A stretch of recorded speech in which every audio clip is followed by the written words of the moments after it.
Notorious hacking group Anonymous has declared war on Russia. Il y a aussi le retour des Anonymous. On va parler du groupe de hackers Anonymous qui a annoncé avoir réussi à pirater les médias russes. Мною принято решение о проведении специальной военной операции. Cette nuit, la Russie a engagé une attaque militaire massive contre l'Ukraine. Les événements de cette nuit sont un tournant. Ils auront des conséquences. Greetings, citizens of the world. This is a message to Vladimir Putin from Anonymous.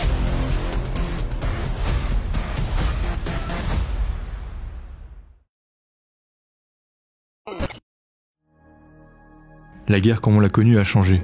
On a ajouté à notre artillerie des claviers et des souris. On ne compte plus seulement le nombre de blessés en hommes, mais en nombre de machines infectées et en gigaoctets des fichiers volés ou détruits.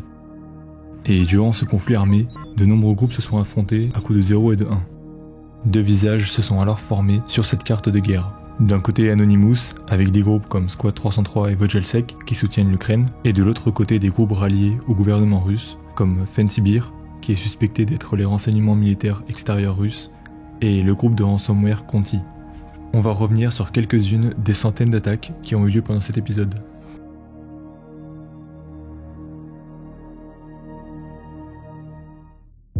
Le 3 mars 2022, un employé de l'agence spatiale russe Roscosmos se connecte à son espace web comme à son habitude. Seulement aujourd'hui, la page d'accueil a été modifiée. Et il y voit le message suivant. Salut les mauviettes, enfin les cosmonautes. Je sais pas trop quoi dire, allez chercher un vrai site web au lieu de menacer les gens avec les SS. Entendu. Et laissez l'Ukraine tranquille, pour Anonymous vous mettre encore plus dans la sauce. L'employé panique et va sur Twitter. Et là il tombe sur un post d'un compte d'Anonymous mentionnant cette attaque. En consultant le tweet, il y a un lien de téléchargement. Il décide lui-même de télécharger l'archive et de l'ouvrir. Voici ce qu'il retrouve dans la fuite de données.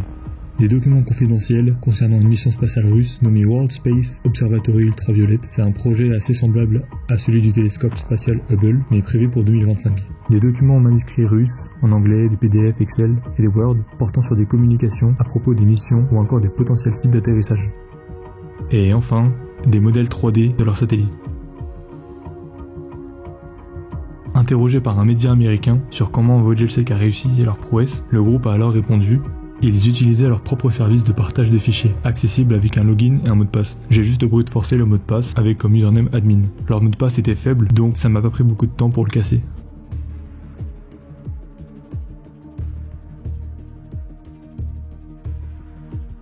Le 24 février 2022, le jour de l'opération militaire du gouvernement russe, des dizaines de milliers de familles ukrainiennes décident de quitter le pays. Pour fuir le conflit armé, la famille de Chris se dirige vers la Roumanie. Arrivée au poste de douane de Sirey, à la frontière roumaine, elle aperçoit une file d'attente énorme. En essayant de comprendre la cause de ce ralentissement, elle apprend que les postes de douane ont été la cible d'une cyberattaque. Leurs ordinateurs ne démarrent plus, aucun ne fonctionne. Ce virus, nommé Hermetic Wiper, vient supprimer tout ce qui est présent sur le disque dur. Plus de démarrage, plus de données. Les douaniers ne peuvent plus se servir des ordinateurs pour contrôler l'identité des Ukrainiens, mais sont obligés de tout noter à la main, ce qui ralentit fortement le flot de passage. Après analyse, ce virus aurait été généré dès décembre 2021, soit environ 2 mois plus tôt.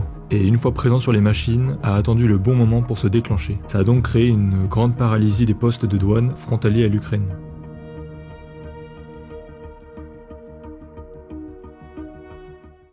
Le 7 mars 2022, Alexei rentre du travail. Il s'assoit dans son canapé et allume la télé pour regarder sa série préférée. En parcourant les chaînes, il remarque quelque chose de très bizarre. Plusieurs chaînes de télé via internet comme Russia 24, Channel One et Moscou 24 affichent des images de guerre aux frontières de l'Ukraine, suivi du message suivant. Nous sommes des citoyens ordinaires de la Russie, nous nous opposons à la guerre sur le territoire de l'Ukraine. La Russie et les Russes contre la guerre. Cette guerre a été menée par le régime criminel et autoritaire de Poutine au nom des citoyens russes ordinaires. Russes contre le génocide en Ukraine. En parallèle, un tweet d'un compte Anonymous rapporte que le groupe aurait accédé au système des Netflix russes, Wink et Ivy. Le truc, c'est qu'il n'y a pas eu de communication officielle de ces services, donc impossible de confirmer l'échelle des gens touchés, ni même si l'attaque a réellement eu lieu.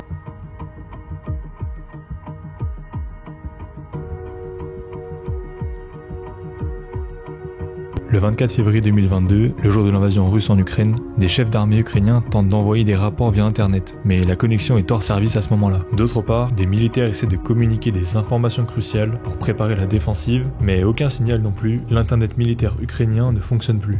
Ils ne le savent pas encore, mais les boîtiers électroniques faisant office d'intermédiaire entre le satellite et les réseaux ukrainiens viennent d'être corrompus. KASAT, c'est le nom du satellite qui fournit au gouvernement et aux militaires ukrainiens les services de communication internet via satellite dans les zones difficiles. Ce satellite commercial appartient à Viasat, une entreprise américaine spécialisée dans les télécommunications par satellite. Ce qu'il s'est passé ce 24 février, c'est que le serveur de déploiement des mises à jour Viasat a fait installer une nouvelle mise à jour sur plus de 30 000 modems. Le problème, c'est que cette mise à jour ne venait pas de Viasat, mais d'un attaquant qui s'est introduit dans le réseau interne et a fait installer une mise à jour contenant un wiper. Un wiper, comme vu dans la première attaque, c'est un logiciel malveillant qui va détruire les données dans un système. Et c'est justement ce qui a été envoyé via cette nouvelle mise à jour. Mais comment l'attaquant s'est-il donc introduit dans le réseau de Viasat ? Selon le rapport technique d'incident publié par Viasat, un attaquant aurait profité d'une mauvaise configuration d'un serveur exposé sur internet pour accéder au réseau interne de Viasat et aurait trouvé son chemin vers la zone de confiance donnant accès au serveur de déploiement des mises à jour. Compte tenu du contexte géopolitique, des analystes du renseignement américain ont conclu que l'attaque viendrait de la GRU, la Direction Générale des Services de Renseignement Russes. Et c'est donc la première fois qu'un groupe supporté par un gouvernement interfère avec des services satellitaires commerciaux à des fins militaires.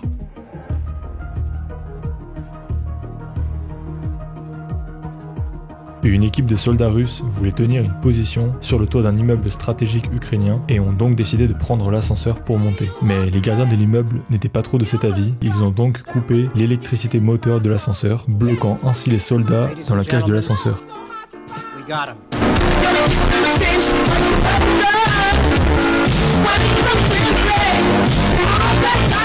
Donc voilà, on a vu 4 cyberattaques entre les activistes d'Anonymous et le gouvernement de Poutine, la fuite de données Roscosmos avec des fichiers confidentiels, un wiper qui a touché les ordinateurs des postes de douane, la prise de contrôle de quelques chaînes de télévision russes et l'interruption des communications satellitaires ukrainiennes. Et comme d'hab, vous mettez toutes les sources dans mon Discord. Derrière, je compte faire des tutos guidés sur les sujets abordés dans la vidéo ou des concepts en sécurité en général. Donc n'hésitez pas à rejoindre le Discord pour en savoir plus. La team d'Areke s'agrandit, donc si vous avez des compétences dans les domaines qui s'affichent à l'écran, n'hésitez pas à rejoindre le Discord pour en savoir plus. Hors sujet, mais je serai à la Paris Games Week le jeudi 3 novembre et peut-être samedi ou dimanche, donc on se verra peut-être là-bas. D'ici là, portez-vous bien, c'était Narek, ciao.